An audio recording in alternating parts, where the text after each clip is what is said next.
जी बहुत अच्छे आदमी हैं और कानून के साथ खड़े रहेंगे, कानून का राज स्थापित करने में और ताकत देंगे। उन्होंने एक संदेश दिया है कि अपराधियों के लिए अब बिहार नहीं है, अपना चारागाह दूसरे जगह जाके बनाए, या तो छोड़ दे नहीं तो बिहार को छोड़ के भाग जाए। सर अपराधियों की सही में अब खैर नहीं है। गृह मंत्री ने जिस तरह से कल कहा है कि अपराधी अब बिहार से बाहर चले जाए, अपराधियों का खैर तो पहले से ही नहीं था, लेकिन अब खास करके छिटपुट कर घटनाएं करते थे, वैसे लोगों के लिए भी अब छूट नहीं है। नमस्कार दर्शकों, आज हम बिहार चुनाव के बाद एक नई हलचल देख रहे हैं, क्योंकि पूरे देश में शिक्षा और चिकित्सा भारत में बहुत बड़ी आवश्यकता है और इस आवश्यकता के साथ एक सौदेबाजी, एक दुकानदारी की स्थिति पूरे भारत में और बिहार में देखी जाती है। इसी में आज पटना के कंकड़बाग में किसी कॉलोनी में एक अस्पताल का उद्घाटन हुआ है और उस अस्पताल के मालिक हैं डॉक्टर धीरज। इन्होंने एक ऐसे अस्पताल का संचालन कर रहे हैं जहां लोगों को सुविधा होगी उसी प्रकार से जैसे सरकारी में भीड़ अधिक है और यहाँ कुछ पैसे लगते हैं। जानते हैं इस अजूबा की कहानी। आज आप अस्पताल खोले हैं, एक जो अस्पताल के विषय में धारणा है कि वहाँ जाएंगे कितना लेगा, तो इसमें आप इतना सस्ता कर दिए कि प्लेट का भी दाम नहीं निकलेगा, कहीं पैथोलॉजी को टेक्नीशियन को भी दाम नहीं निकलेगा। कैसे कर रहे हैं, कहाँ से पैसा आएगा? देखिए सर, सबसे बड़ी बात यह है कि अगर आपका इंटेंशन अच्छा हो, काम करने की क्षमता अच्छी हो, तो पैसे की दिक्कत कभी आती नहीं। ये बिल्कुल गलत बात है कि आप मरीज से पैसा कमा के अमीर बन सकते हैं। कोई नहीं कर सकता ये काम, वो गलत होगा।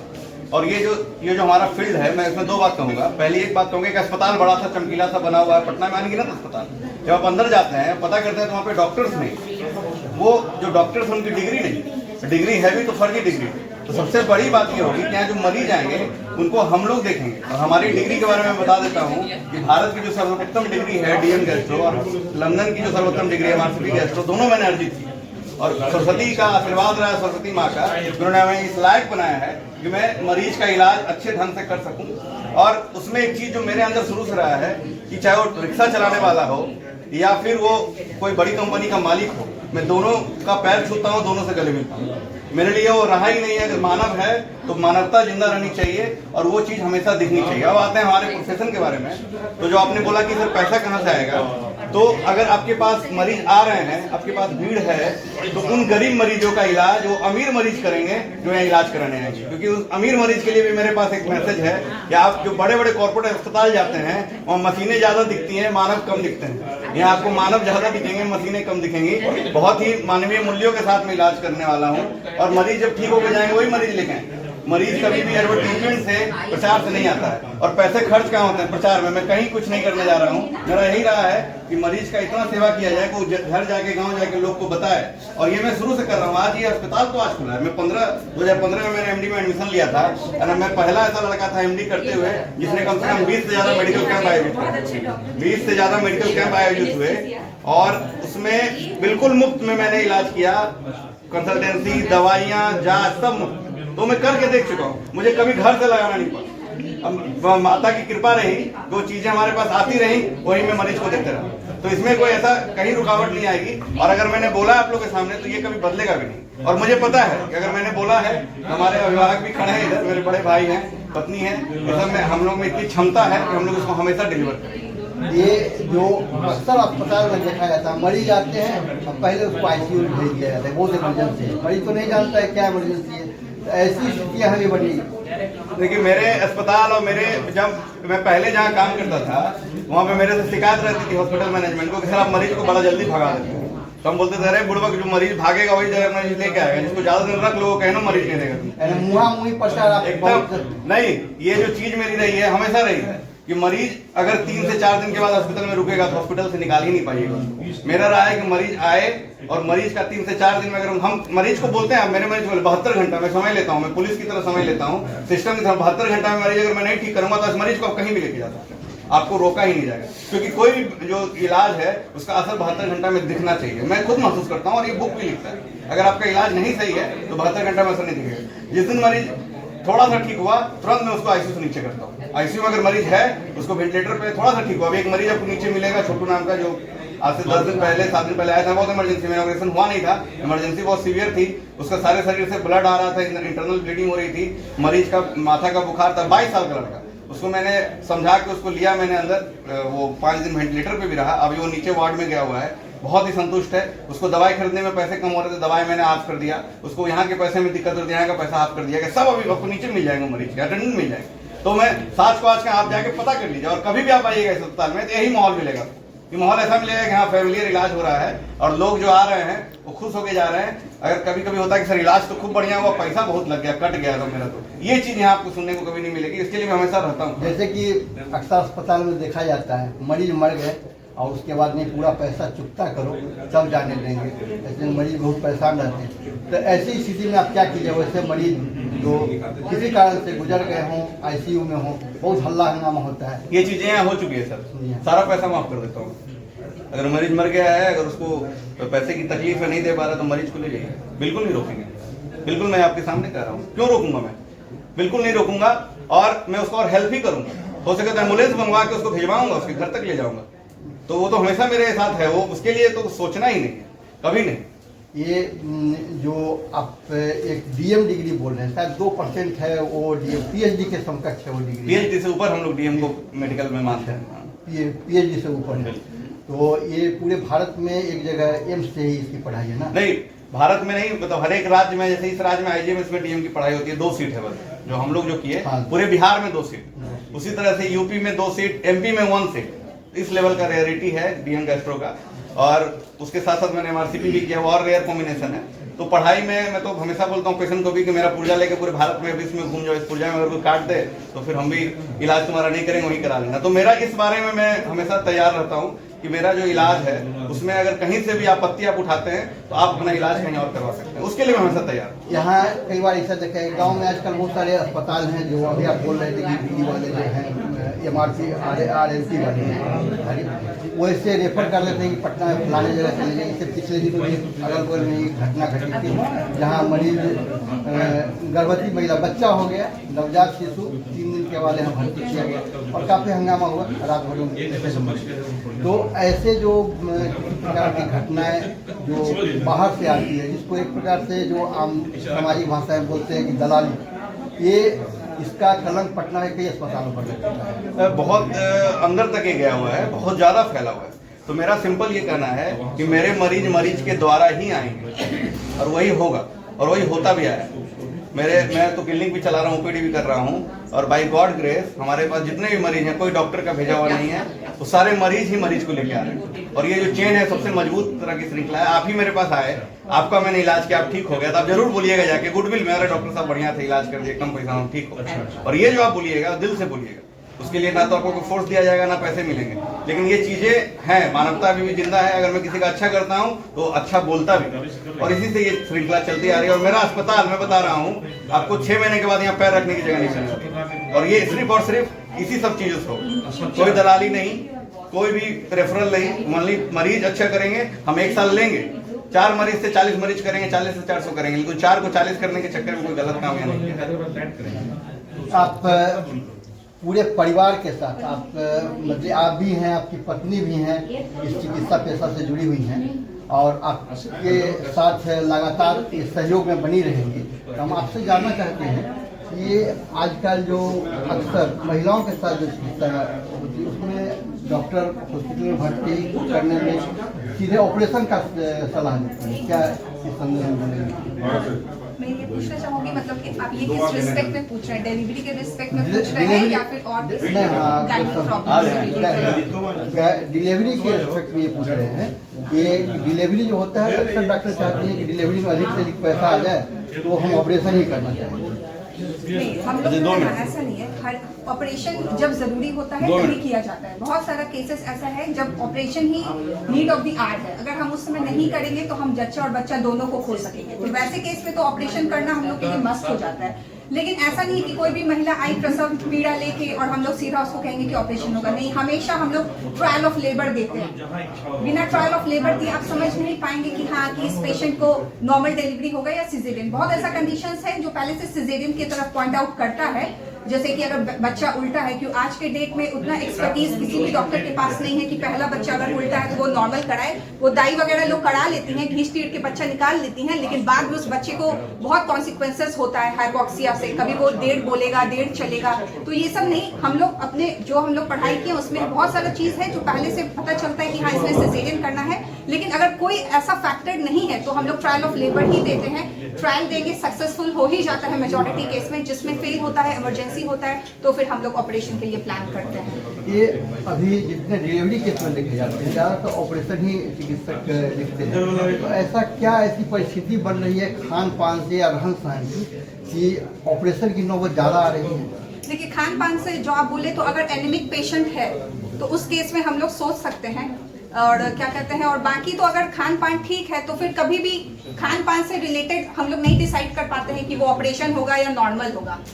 ठीक है, वो हमेशा उसका बच्चा का वजन कितना है, माता का जो पेल्विस है जिधर से बच्चा आएगा वो आउटलेट कैसा है। अगर वो सकड़ा है, बच्चा बड़ा है, तो फिर ऑपरेशन का नौबत आता है। बच्चा अगर डिलीवरी के दौरान माता को पीड़ा तो हो रही है लेकिन मुंह जो है वो नहीं खुल रहा है जिस रेट से उसको दर्द हो रहा है, तो फिर नौबत आ सकता है। या उस प्रोसेस ऑफ डिलीवरी के दौरान बच्चा का धड़कन ऊपर नीचे हो रहा है, जिसको फीटल डिस्ट्रेस बोलते हैं, उस केस में हम लोग को ऑपरेशन करना पड़ता है। लेकिन अगर कुछ वैसा फैक्टर नहीं है तो नॉर्मल डिलीवरी, अगर बच्चा ठीक वेट का है और पेल्विस भी ठीक है तो नॉर्मल डिलीवरी हम लोग का हमेशा सक्सेसफुल हो ही जाता है। इसमें जैसे कि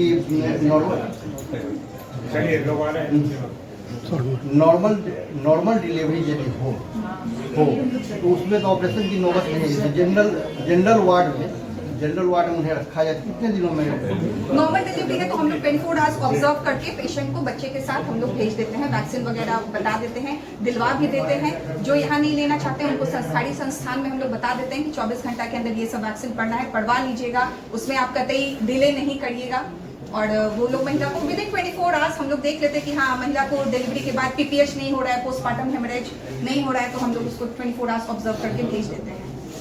सरकारी संस्थान में होता है, जगह का अभाव रहता है तो हम लोग 6 घंटा बस ऑब्जर्व करते हैं कि हाँ 6 घंटे में पेशेंट भीड़ नहीं की डिलीवरी के बाद, तो हम लोग भेज देते हैं। लेकिन वहाँ पे जगह का अभाव रहता है, हमारे पास पेशेंट बहुत रहती है, लेकिन यहाँ पे मेरे पास जनरल वार्ड में भी इनफ बेड्स हैं कि हम 24 आवर्स ऑब्जर्व करके जो प्रोटोकॉल है वैसे ही भेजेंगे।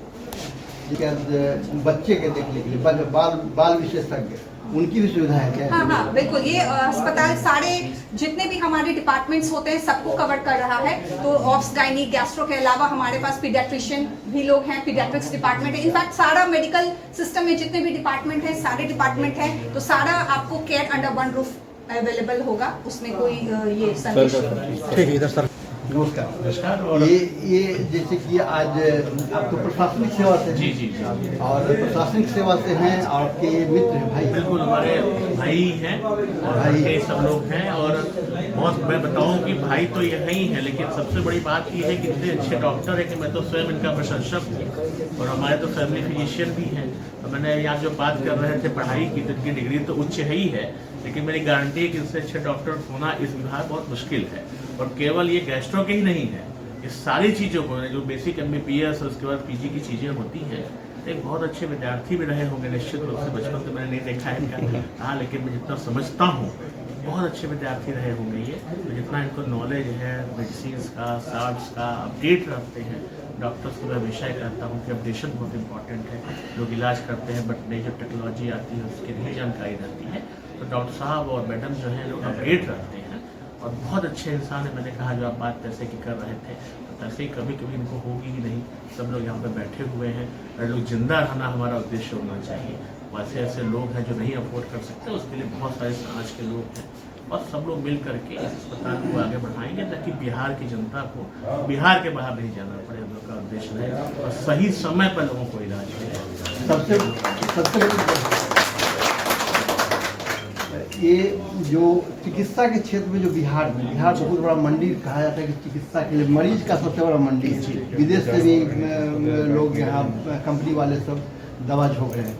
तो ये जो इतनी ये चिकित्सा की जो सुविधा दी जाएगी बिहार में, देखिए आबादी निश्चित रूप से बिहार की काफ़ी है, अब स्वाभाविक है कि मरीज होंगे ज़्यादा, पर हम लोग का उद्देश्य ये होना चाहिए कि अच्छी सुविधाएं सही दर पर जो यहाँ पे मिले और वो यहाँ पे मिलेगी। और निश्चित रूप से मैं कहना चाहूँगा कि यहाँ पर ईश्वर करे आपको बीमारी ना हो, लेकिन किसी कारण से बीमारी अगर होती है तो उसके लिए बहुत अच्छा स्थान है, बहुत अच्छा हॉस्पिटल है, यहाँ पे आकर के ट्रीटमेंट करा सकते हैं सही अपने राशि पर, सही दाम पे, और आपको निश्चित रूप से आप यहाँ से जो है स्वस्थ होके जाएंगे। यही हम लोग का अपना परिचय होता है। इसमें गिरिवर दयाल सिंह हूँ, सचिव राजस्व परिषद हूँ, और वर्तमान में सचिव राजस्व परिषद हूँ मैं बिहार सरकार में, और डॉक्टर साहब हैं उनके मैं बड़ा भाई भी हूँ उनका, और मैं उनका पेशेंट भी हम लोग रहे हैं उनके। आप अस्पताल में भी आपकी भूमिका रहेगी? अरे हम लोग तो हमारे तो परिवार के अंदर तो हमेशा भूमिका रहेगी, हर तरह से भूमिका रहेगी और रहनी भी चाहिए। हम लोग परिवार के अंदर बिहार आगे बढ़े, स्वास्थ्य की सुविधाएं मिले, इससे अच्छी बात क्या हो सकती है। जैसा कि अभी हम बिहार में देख रहे थे, पिछले कुछ समय से विकास की सरकारी लहर चल रही है। अब नागरिक भी अपनी जिम्मेदारी निभाने में आगे आ रहे हैं, और जो सबसे बड़ी बात देखी गई है, जो इनके पास डॉक्टर धीरज के पास जो ये डिग्री है, ये उपाधि डीएम डिग्री, पीएचडी से भी ऊपर की डिग्री है, यानी कि ये अनुसंधान में अपने से काफ़ी गहन अध्ययन इस क्षेत्र में इनका है, चिकित्सा के क्षेत्र में। और जो शिक्षा और चिकित्सा बिहार की बहुत बड़ी समस्या थी, उसमें निजी क्षेत्र का एक अस्पताल जो इतनी कम शुल्क में जो सुविधाएं दे रहा है, अब तो धीरे धीरे मरीज आते जाएंगे तो वो सब देखा जाए कि भाई इनकी सुविधाएं क्या क्या है और कितनी सुविधाएं हैं, कितना मरीज खुश होकर यहाँ से जा रहे हैं, स्वस्थ होकर के जा रहे हैं। तो इस प्रकार से ये स्वास्थ्य की दृष्टि से एक क्रांति का प्रयास इन्होंने किया है। इन्होंने कहा है कि गांव-गांव जाएंगे, फ्री में इलाज करेंगे और लोगों को स्वस्थ जीवन के लिए एक मंत्र देंगे, आनंदमन पटना।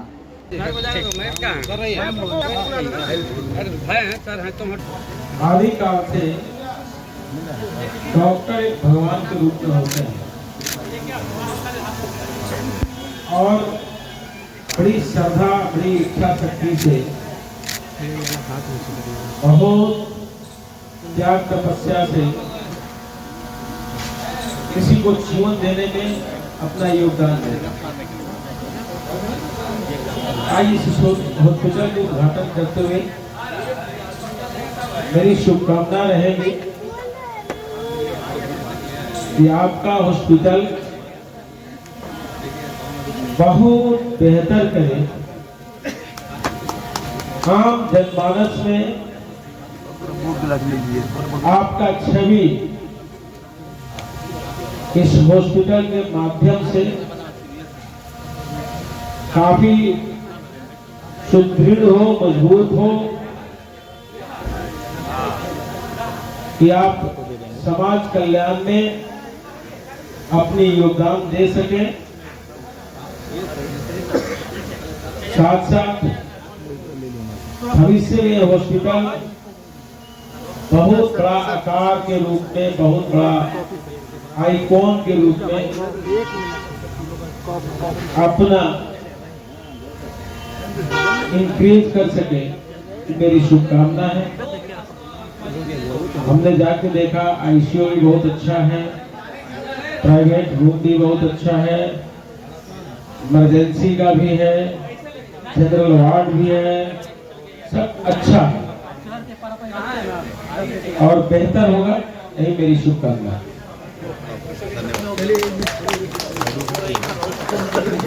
धन्यवाद सर। पहली बात तो सर मैं बहुत बहुत खुश हूँ और मैं आभार प्रकट करता हूँ कि आप अपना महत्वपूर्ण समय निकाल कर आए और अपने अभिभावक की तरह आपने हमें आशीर्वाद दिया और अच्छा कार्य करने की आपने प्रेरित किया। तो मैं ये कहना चाहूँगा, सर ने बहुत सारी बातें बोली, ये जो हॉस्पिटल है इसका निर्माण जो है वो किया ही गया है इस बारे में कि हम लोग जो समाज के वैसे लोग हैं जिनको ये दुविधा होती है कि हमारे पास कोई पैसा नहीं है तो हम कहाँ जाएं, इलाज कैसे कराएं। तो कभी कभी ऐसा भी होता है कि अपनी बीमारी को नहीं पैसा होने के कारण वो सही समय पे डॉक्टर के पास नहीं पहुंच पाते हैं। तो आज हमारे साथ डॉक्टर गौरव भी बैठे हैं और हमारी जो डॉक्टर की टीम है उन लोगों ने निर्णय लिया है कि यहाँ जो ओपीडी होगा वो मात्र 50 रुपए में यहाँ पे जो आएंगे उनका इलाज किया जाएगा ओपीडी में।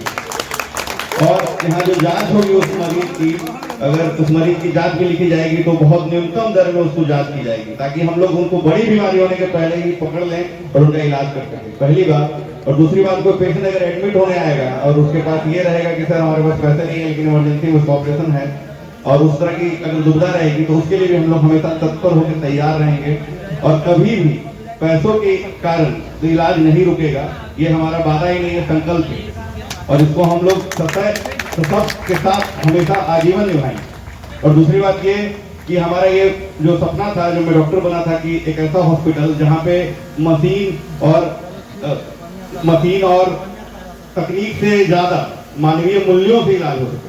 क्योंकि एक मरीज जब आता है तो अस्पताल से ठीक नहीं होता है, वो डॉक्टर के, नर्स के जो बिहेवियर है और उनसे जो बातचीत होती है उससे उसका आधा बीमारी ठीक हो जाता है। तो मेरा ये अनुभव हमेशा रहा है, अगर आप दिल से इलाज करें, परिवार की तरह समझ के इलाज करें, अपने बच्चों की तरह, अपने माँ बाप की तरह इलाज करें मरीजों का, तो उसका जो इलाज है, उसका जो सुधार है वो बहुत अधिक रूप से बढ़ जाता है। उसका जो सुधार है वो बहुत ही अच्छे ढंग से होता है। ये चीजें साइंस में भी लिखी हुई है कि अगर मरीज को ये एहसास हो जाए कि हम अब ठीक हो जाएंगे तो उसका जो रिकवरी रेट है वो 80% से बढ़ जाता है। मरीज को ये एहसास हो कि हम ठीक नहीं हो पाएंगे, अब मेरा इलाज ही संभव नहीं है, तो उसका जो इलाज है वो कितना भी आप अच्छा कीजिए वो मरीज खराब हो जाता है। तो हमारी शुरू से ये रही है, जो मेरा संकल्प रहा है कि मरीज जब हमारे पास आए, हमारे हॉस्पिटल में आए, तो उसे ये एहसास दिलाया जाए कि हम आपके साथ अभी नहीं, आजीवन खड़े हैं, और जब भी आप गिरेंगे, झुकेंगे, आप मेरा हाथ जरूर पाएंगे, हम आपको जरूर फिर से उठाएंगे और आपको फिर से एक नई जीवन देने का प्रयास करेंगे। और ये प्रयास जो है, मैं हमेशा बोलता हूँ, जब तक मैं जीवित रहूंगा मैं करता रहूंगा। और सर से बहुत ही मेरा लगाव रहा है, इन्होंने बहुत सपोर्ट किया है, बहुत जब भी कुछ ऐसा होता है, सामाजिक काम करने की बात आती है, तो सर का सपोर्ट हमेशा रहा है। तो मैं सर से यही निवेदन करूंगा कि हमेशा ये हमें गाइडेंस देते रहें, सपोर्ट करते रहें, और अपने पुत्र की तरह हमें ये करें कि हम इनके साथ खड़े रहें और ये हमारा सपोर्ट करते रहें। और अभी डॉक्टर सोनल हमारे साथ हैं, जो डेंटोलॉजिस्ट हैं, और इन्होंने एम्स से अपना एसआरसिप किया, पीएमसी से पढ़ाई की है। ये बताएंगे अपने हॉस्पिटल के बारे में कि गायनी में जो हमारी जो सुविधा है वो किस तरह की है, और ये हमेशा तैयार है 24/7 गायनी की सुविधा में। सबसे पहले सर को बहुत बहुत धन्यवाद कि अपने बिजी शेड्यूल में से हमारे लिए टाइम निकाले हैं और हमारे हॉस्पिटल का इनॉग्रेशन के लिए वक्त निकाले और किए हैं। सर को बहुत बहुत आभार। और इसके अलावा मैं कहना चाहूँगी कि यहाँ पे ऑप्स और गायनी का जो भी सारा फैसिलिटीज अवेलेबल है, चाहे वो डिलीवरी हो, नॉर्मल डिलीवरी हो, या सिजेरियन हो, या फिर अबॉर्शन का इलाज हो, या फिर किसी भी तरह का गायनी का कोई भी समस्या हो, चाहे गांठ हो, कि निकोरिया का शिकायत हो, कि बच्चा नहीं ठहर रहा है, इनफर्टिलिटी से रिलेटेड हो, कोई भी समस्या, सारी समस्याओं का हल यहाँ पे मिलेगा। और मैं अपनी तरफ से हर प्रयास करूंगी कि मेरे पेशेंट्स जो हैं वो एकदम ठीक रहें, खुश रहें और खुश होके जाएं, ताकि ढेर सारा आशीर्वाद उनका हमें प्राप्त हो और हम उनके आशीर्वाद से ही आगे प्रोन्नति करें। धन्यवाद। सरकारी योजना के लिए जो है 2 महीने के अंदर यहाँ पे आयुष्मान भारत का जो है वो पैनल हो जाएगा और वो शुरू हो जाएगा, और जो भी इंश्योरेंस वाले मरीज हैं उनके लिए भी यहाँ सुविधा हो जाएगी। 2 से 3 महीने में सब कुछ हो जाएगा। और अगर जब तक नहीं है तब तक भी हम सरकारी इलाज के लिए तैयार हैं। मैंने पहले जैसे बताया कि पैसा कभी भी पेशेंट के इलाज के बीच में नहीं आएगा, हम लोग उसके लिए हमेशा तैयार करेंगे। धन्यवाद।